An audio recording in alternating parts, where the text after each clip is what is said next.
আল্লাহর গোলাম এমন যুবক দেখতে পাওয়া যায় মা বাবারেও পর্যন্ত গালি দেয় এমন নিষ্ঠুর সন্তানও আছে না?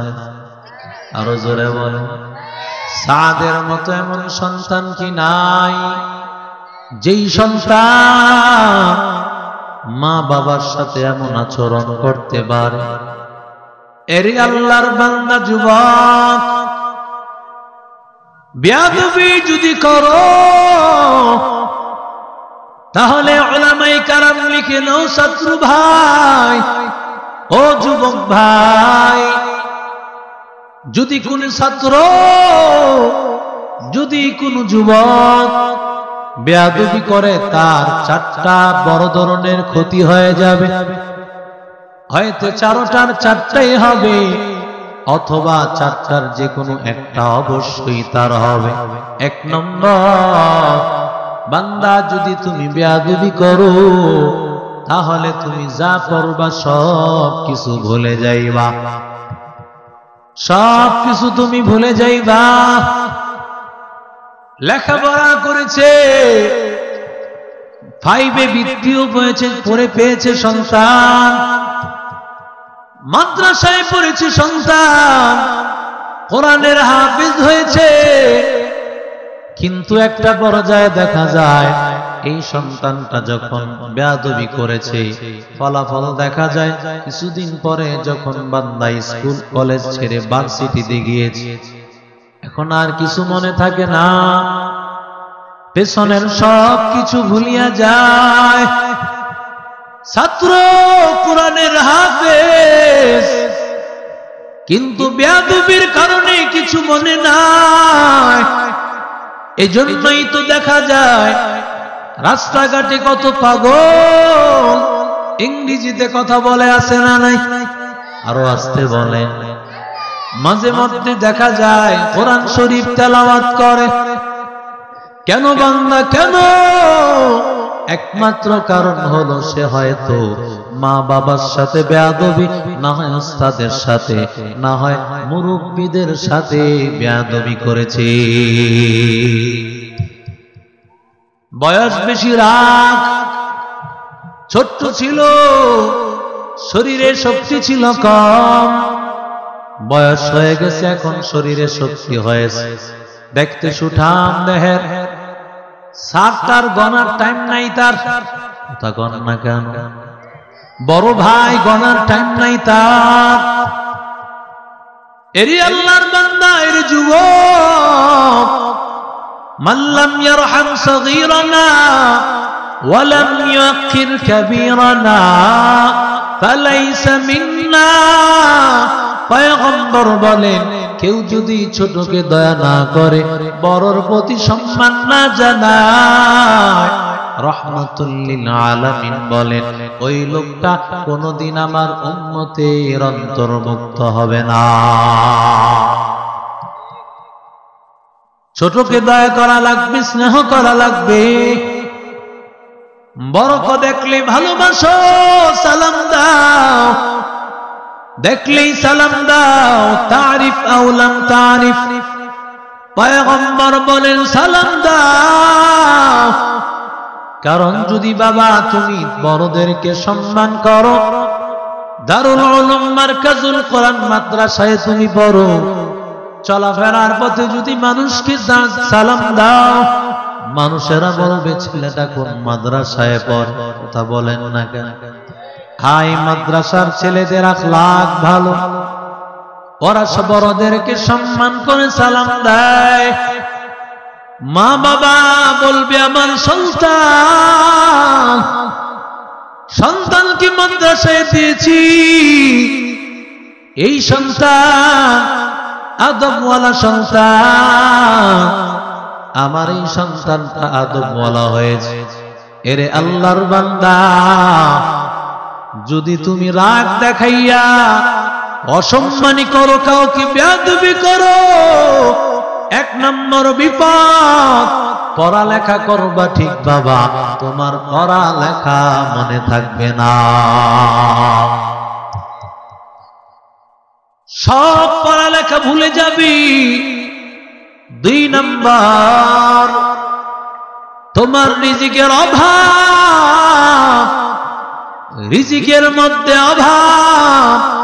হয়তো তুমি পড়ালেখা তোমার হবে না, পড়ালেখাও যদি হয় তুমি ভার্সিটি পড়েছ, কিন্তু তোমার চাকরি হবে না। আছে না নাই? দেখবেন জায়গায় জায়গায় ঘুরে কোনো চাকরি নাই। কেন বান্দা? তাকাইয়া দেখো, পেছনে কোন বড় মুরব্বী, কোন আল্লাহওয়ালা বদদুয়ার কারণে, বেয়াদবির কারণে তার এই অবস্থা। हकीकत से तू दुनिया में खबर है, दुनिया की नुमाइश पर नजर है। नुमी गोया कि अज दुनिया जुदा बाश, बहर करे के बाशी बा खुदा बाश। चिस्ते दुनिया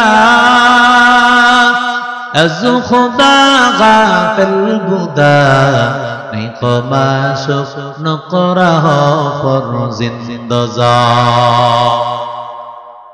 এরে আল্লাহর গোলাম, ও দেওবুগালাকার যুবক, ও নূর মসজিদের ভাই, ও আল্লাহর বান্দা, আল্লাহর বান্দার যদি চাকরি হয় বেতন পাবে না। চাকরি হলো বান্দা বেতন পাবে না। দেখেন না বেতনের জন্য আন্দোলন আছে না নাই? আরো জোরে বলে। 2, 4, 5 মাস 10 মাস বেতন আটকায় দিয়েছে। এরে আল্লাহর বান্দা, যদিও বেতন পাও, কিন্তু বান্দা দেখবা তুমি সেই টাকা খেতে পারবা না।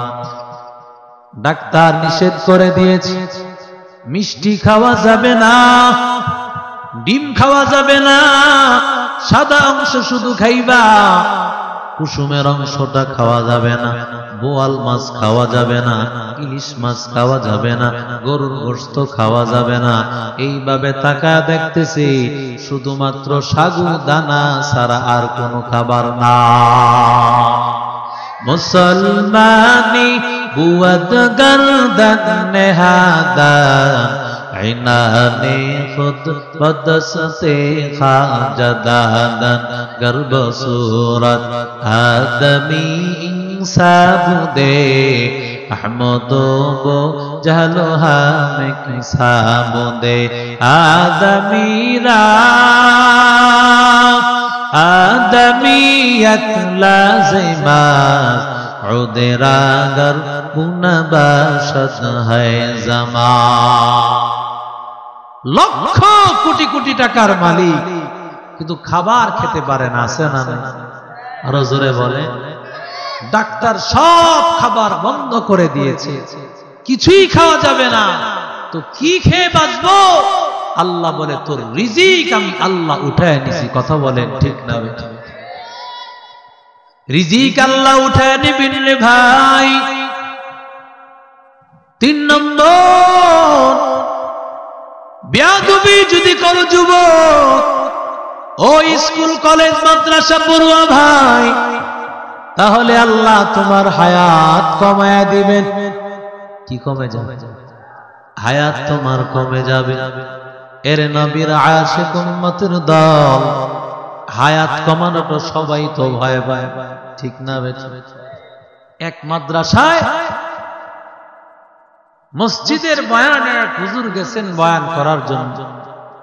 বয়ান যখন করতে গেছেন, বয়ান প্রাণ শেষ করে হুজুর চলে যাবেন, এমন মুহূর্তে দেখেন গাড়ির পিছনে দৌড়ায়া মসজিদের ইমাম সাহেব আসতেছেন। হুজুর বলতেছে গাড়িটা থামা। হুজুর মনে আসতেছে কি বলবে, গ্লাসের সামনে এসে কয় হুজুর মাথাটা একটু বাইক করে দেন, কানে কানে কইতে হইব। সভাপতি সাহেব শুনলে সমস্যা আছে। কানে কানে কয় হুজুর এই মসজিদের সভাপতি সাহেব বাতেন হাজি, ধানমন্ডি গুলশানে 10 তলা 10 তলা কয়েকটা বিল্ডিং এর মালিক, কিন্তু আমার বেতনটা বাড়ায় না। আপনি একটু কয়ে দিয়েন আমার বেতনটা যে একটু বাড়ায়। আপনি কইলে মানব। এখন হুজুর বলে যে তুমি আস্তে করে চলে যাও, আমি কথা বলতেছি।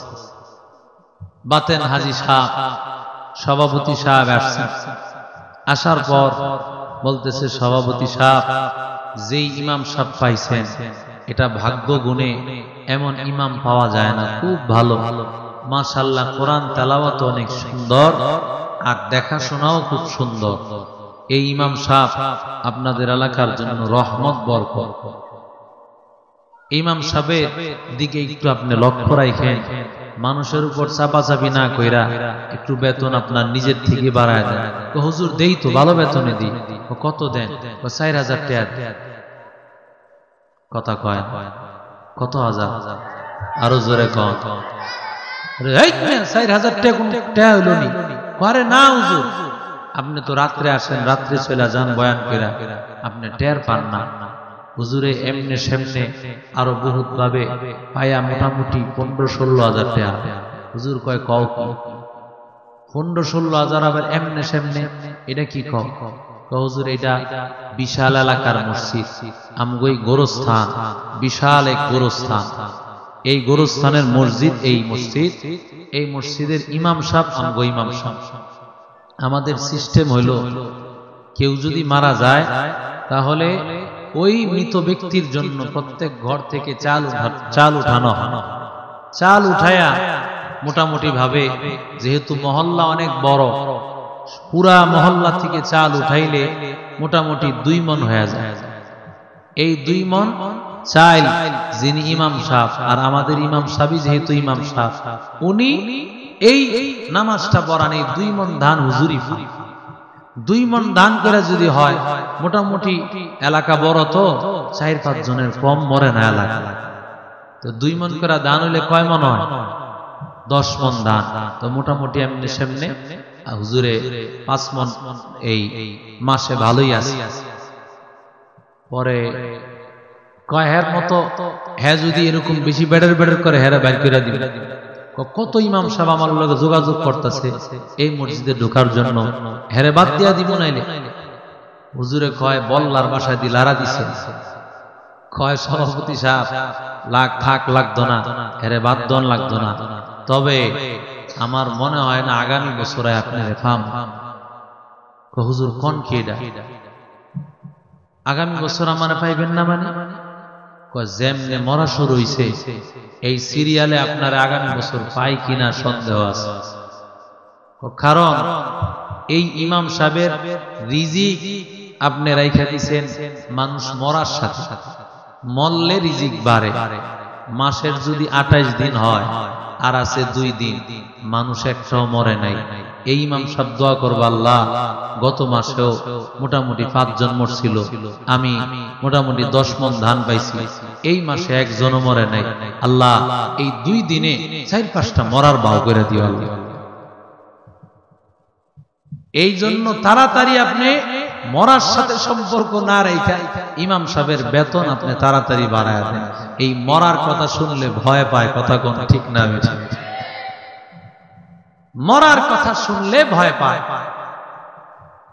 যে কথা বলতেছিলাম, আল্লাহর বান্দা মানুষ যখন বেয়াদবি করে, বেয়াদবি যখন করবে তার হায়াত কমে যাবে।